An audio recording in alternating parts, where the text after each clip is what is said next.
आदाब नाजरीन, Saiyaara news TV से मैं सैयद अफरोज। आइए नजर डालते हैं कुछ अहम खबरों। AIMM कारवान MLA कौसर मोहिउद्दीन साहब ने कारवान हलके में मोती दरवाज़ा अहमद कॉलोनी में NP3 पाइपलाइन का मुआयना किया। इस मुआयने के दौरान MLA साहब के साथ AIMM प्राइमरी यूनिट के सदर और सरगर्म कारकुनान भी मौजूद थे।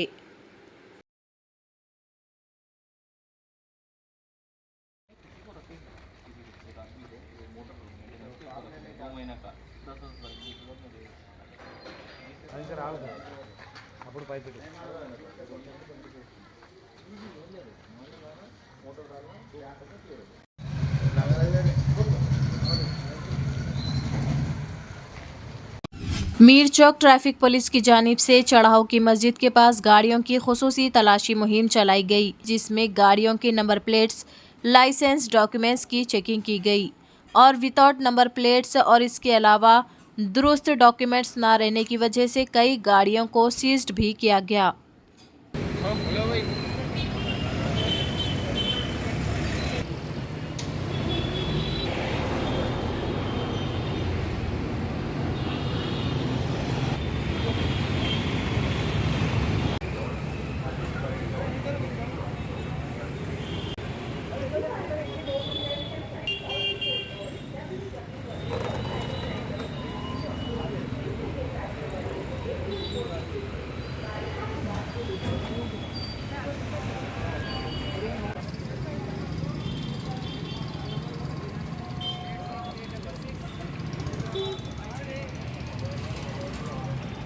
तो जैसा कि आपने देखा नाजरीन, क्या हो रहा है देश और दुनिया में, इसी तरह के लेटेस्ट न्यूज़ देखने के लिए हमारे चैनल को सब्सक्राइब करिए, लाइक करिए, शेयर करिए और हमें दीजिए इजाज़त।